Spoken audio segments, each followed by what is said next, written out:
In a rare victory for environmentalists under President Trump, the Senate rejected efforts to roll back an Obama-era rule limiting methane emissions from energy production sites on federal land. The vote over the greenhouse gas was close, 49-51, with Republican Senators John McCain, Lindsey Graham and Susan Collins coming down against the resolution, which would have repealed the Bureau of Land Management's methane waste and prevention rule. In a statement, McCain said he voted against the repeal because the effort made use of a legislative tool called the Congressional Review Act, which would have blocked similar regulations in the future. While I am concerned that the BLM rule may be onerous, passage of the resolution would have prevented the federal government, under any administration, from issuing a rule that is similar, according to the plain reading of the Congressional Review Act. The Arizona Senator said.Graham previously told The Hill that he thought deploying the Congressional Review Act would be too blunt an instrument in this case. The methane measure passed the House, 221-191, in February. Reissue. The President of the Natural Resources Defense Council called the Senate resolution an effort to put polluters first and the rest of us at risk. The fact that it failed, she said in a statement, shows a majority of the Republican-controlled Senate at last has come to its collective senses. The Western Energy Alliance, a major oil and gas industry group, has described the methane regulation as an overreach of executive authority in a matter that is better left to the states and the Environmental Protection Agency.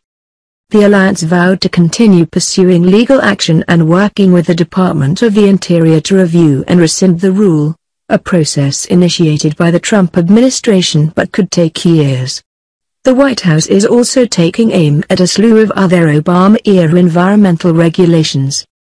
The greenhouse gas rule is intended to curb a practice called flaring, during which energy producers burn off natural gas that they can't process or sell. That process releases methane into the atmosphere. The Obama administration sought to address the emissions with the BLM's methane rule. It requires oil and gas companies on federal or tribal lands to look for leaks and fix them. It limits allowable venting and flaring and directs producers to capture the natural gas. And it requires that oil and gas producers gradually update well sites with modern technology. The administration's reasons were twofold. For one, the rule would reduce waste of a natural resource being pulled from public lands. The second, methane, the chief component of natural gas, is a potent greenhouse gas. It can warm the atmosphere at nearly 30 times the rate of carbon dioxide. As Rott reported, oil and gas producers argue that the regulation is redundant and unnecessary because there are state laws that address the practice and because they say it's in their business interest not to burn off their own gas. But critics say the notion of industry adequately limiting emissions without regulations doesn't bear out. They say it doesn't always make immediate economic sense for energy producers to swap out old, leaky equipment with newer, more environmentally friendly models, even if the lost gas costs them money. An effort to roll back an Obama-era rule preventing the venting, flaring or waste of methane gas on public lands was rejected by the Senate Wednesday when several GOP lawmakers joined Democrats in opposing the measure. The Senate resolution to revoke the Bureau of Land Management rule issued in November 2016 fell short, 49-51, when 3 Republicans voted with Democrats to keep the regulation in effect. Senator Catherine Cortez Masto, Democrat Nevada, voted to keep the rule while Senator Dean Heller, Republican Nevada, voted to lift it. The rule, finalized by former President Barack Obama in his final weeks in office, updated 30-year-old regulations that govern flaring, venting and natural gas leaks from oil and gas production. His administration said the rule could avoid wasting up to 41 billion cubic feet of natural gas per year and produce as much as $330 million a year in additional royalties on gas to states and Native American tribes. The oil and gas industry countered that keeping it would require companies to install costly equipment to cut back on emissions released into the atmosphere. Cortez Masto said the rule is a cost-effective measure to reduce methane gas waste, cut down on greenhouse emissions and provide taxpayers with more royalties. Overturning the rule would be irresponsible and would undermine decades' worth of progress on climate change and conservation efforts, Cortez Masto said. Opponents of the rule argued that it imposes more costs on the oil and gas industry, which lobbied for the rollback. I am concerned whenever the federal government issues new rules that could lead to hard-working Nevadans paying even more for their electricity and energy consumption, Heller said, noting that natural gas accounts for a large portion of Nevada's energy consumption. The Republicans who voted against the rule were Senator John McCain, Republican Arizona, Senator Lindsey Graham, RSC, and Senator Susan Collins, Republican Maine. Republicans have used the Congressional Review Act to knock out a dozen regulations imposed by the Obama administration. The deadline to overturn regulations issued by the Obama administration under the act is this week. President Donald Trump called Obama-era regulations a burden to business and touted the number of reversals as a major victory in his first months in office. The House voted 221-191 in February to eliminate the BLM methane gas rule. Senate action was closely monitored by special interest groups, including the oil and gas industry and environmentalists.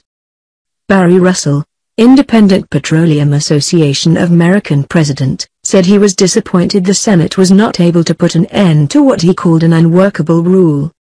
This overreaching rule puts independent producers, many of which are small family-run businesses with limited resources, on the hook for complying with the costly burdens of a flawed regulation, Russell said. But Nicholas Lund with the National Parks Conservation Association said that the Senate vote shows Congress has decided to honor years of work and input from sportsmen, communities, tribes and other stakeholders on how best to manage our natural resources. The BLM manages grazing, mining and energy development on public lands, mostly in western states. In Nevada, the BLM manages nearly 48 million acres of public land for multiple uses, which accounts for 63% of the state's land base, according to the agency. The Senate on Wednesday narrowly blocked a resolution to repeal an Obama-era rule restricting methane emissions from drilling operations on public lands, with 3 Republicans joining every Democrat to preserve the rule. The 51-49 vote on a procedural motion marked the first time since Trump's election that Republicans have failed in their attempt to use the Congressional Review Act to overturn Obama-era rules. 13 other resolutions, based on the 1996 law that allows Congress to overturn rules within 60 legislative workdays of their adoption, have succeeded. Thursday is the deadline for using the Congressional Review Act this way. The methane emissions rule, issued by the Interior Department's Bureau of Land Management in November, addresses a potent greenhouse gas that is accelerating climate change. The rule would force oil and gas companies to capture methane that had been previously burned off or flared at drilling sites.